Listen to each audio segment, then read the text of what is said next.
Hi guys, how are you doing? It's Elaine Bintz, certified health coach, personal trainer, and we're on day 4 of our 30-day health challenge in 2022. Today's topic is resting heart rate. We're going to use today's information and use it for tomorrow's lesson as well. So if somebody is joining our 30-day challenge tomorrow, they're going to want to check back at day 4's video in order to run their numbers. So what is resting heart rate?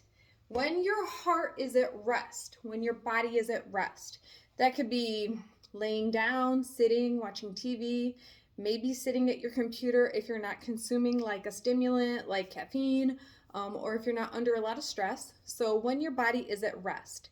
So how could you measure? So first off, this number, where do you get this number from? So tools you might use are a heart rate monitor. I have a Fitbit, and my Fitbit will show me my resting heart rate every day. If you have any sort of data technology that measures your heart rate, Garmin, Apple Watch, any of the technology that's out there, if you don't have access to that, you can use your first 2 fingers, not your thumb, because your thumb has its own pulse.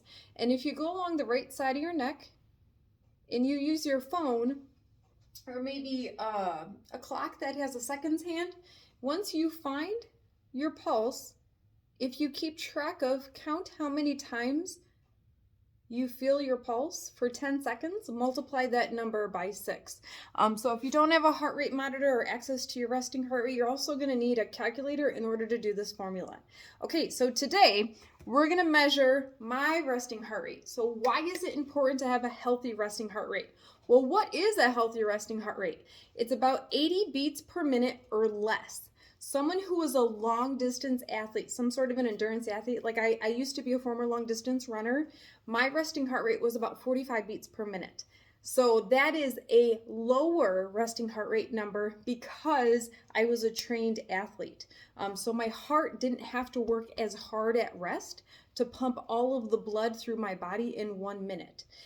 An average resting heart rate for the average American is about 80 beats per minute. And then if your resting heart rate is much higher, say it's like 100, 110, something like that.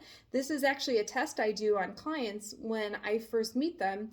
And to see if the resting heart rate is too high, we have to be careful with what type of activity we do and make sure their intensity is not too high. So one of the things I used to do with all new clients was a battery of fitness assessments, and I'll post my results. This is my most recent fitness assessment I did on myself.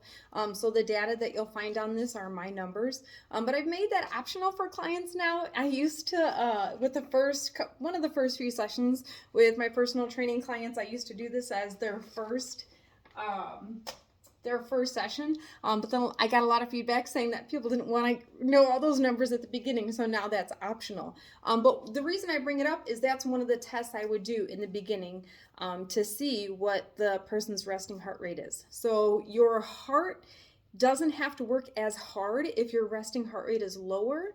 And then if your resting heart rate is like 85, 90, 110, something like that, your heart is actually working harder to pump blood through your body, which we don't want it. We want your resting heart rate to be somewhere between like 60 and 80 beats per minute. Okay, so let's do the Karvonen formula. So we use this number in order to find the range called the target heart rate zone in order to find out where we want to exercise. So I'll do a video on exercise heart rate zone, but we first have to know how to calculate that number. So I'll use me as an example. So with the Karvonen formula, I know it's controversial about the 220. I'm just going to go with the basic 220 minus your age to discover your maximum heart rate. So if we have a calculator, I'll just use me as an example. You can go ahead and plug in your own numbers just so you can get your data. So 220, putting that number minus age, I'm 40. So 220 minus 40, that leaves us with 180. So then you take that max heart rate number and you subtract the resting heart rate. My resting heart rate right now is 60 beats per minute. So 180 minus 60, that leaves us with 120. And then you multiply that number by 60%. So how you do that on a calculator, you just multiply by the 0.6 to get 60%, and that leaves us with 72. So we're looking at the 60% part of this equation. So 72, and then we're gonna add back in my resting heart rate, which is 60 beats per minute. So the 72 plus 60, that brings us to 132. So the low end of my range for me to be working out at 60% of my target heart rate zone is 132 beats per minute. Okay, so let's run the numbers again for the high end. So it's the same start of the equation, max heart rate, which we found out 220 minus age was 180. And then, but now we're gonna find out the upper end of the range. So we're looking at 60 to 85%. So you take that number, that max heart rate, minus the resting heart rate. My resting heart rate is 60. So same place we started with the 120, and you multiply that number by 85%, or what would be 0.85.